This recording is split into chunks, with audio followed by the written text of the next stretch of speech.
Welcome, my friend Neil deGrasse Tyson. What's up? In the house. In the house. Background. So, oh, no, the background follows me amazing. wherever I go. It's just the universe. Listen, last week scientists somehow discovered the gas, what is it, Phosphine in the atmosphere of Venus, which is a potential sign of life on the planet. Now, why is this a big deal?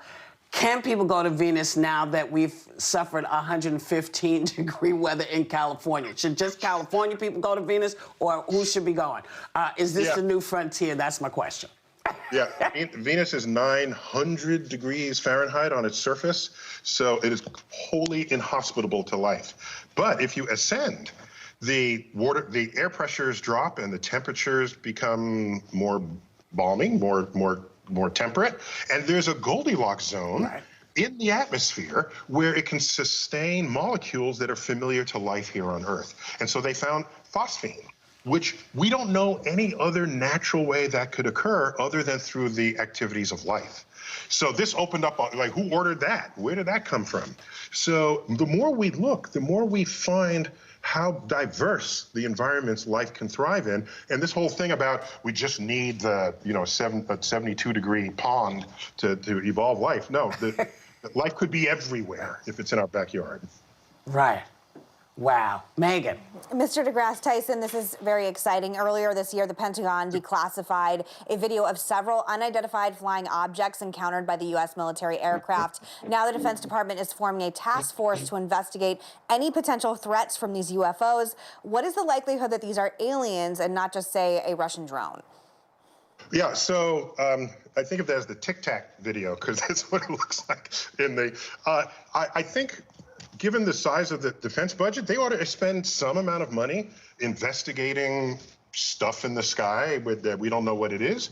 Definitely, because it could be a threat from any possible source. So is it intelligent aliens visiting from outer space who are observing us, or is it a glitch in the data taking device, or is it some other adversary's craft?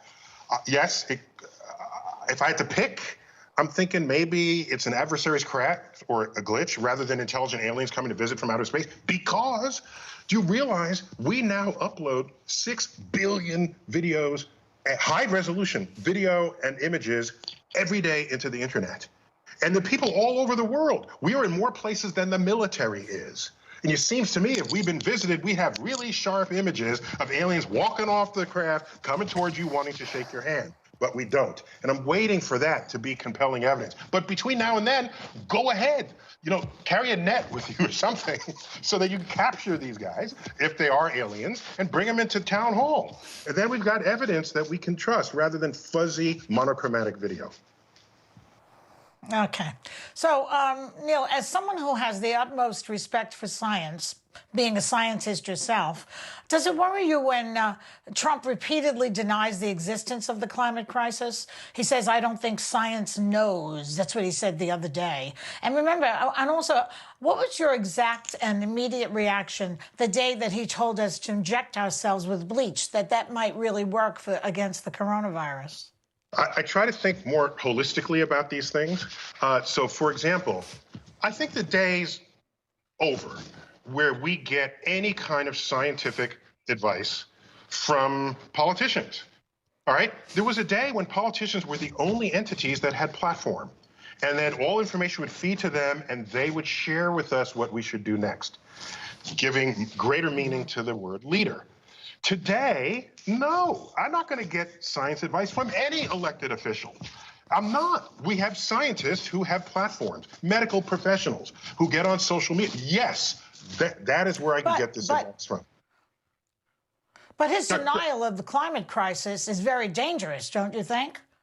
Okay, so my second point here is when you have leaders in denial of science, all that says is that the people that elected him are in denial of science. And I'm an educator, so I don't focus on leaders. I turn the other way and I say, who also thinks this? They are my target. They are my objective, to educate, to have them understand what science is, how and why it works, and how ignoring it can pose an existential threat to us all. So, yeah, it's problematic, but it's like same stuff, different day. I'm thinking, let me go back to who the voters are and say, I don't care who you vote for, but be scientifically literate about it, because otherwise you're not becoming the shepherds of civilization that we need to be if we're going to survive ourselves going into the future. Right. Well, Neil, despite rampant science denial and all the negativity in the country right now, your show, Cosmos, is somehow still filled with hope for our future on this planet. How do you remain optimistic in times like these? Yeah, that's a very important question. It's so often when you hear scientists speak, there's talk of doom, the asteroid, the viruses, the fires, and what Cosmos tries to do is, instead of saying, we're all gonna die, no, it says, here are the problems. By the way, similar problems we confronted in the past, and here's the mistakes we made, here are the successful things we did. There's a lot of storytelling from the past to bring into the present, to equip us with the wisdom to handle the problems we currently confront. And one of the DNA strands, if you allow me to borrow the term, one of the DNA strands of Cosmos, all three of them, 1980 with Carl Sagan, 2014, and this one, is that there are threads of hope in each one, just as you said, so that you come away saying, it's bad, but I can make it better, and I know how, because I'm going to harness the awesome powers of science and technology to accomplish this.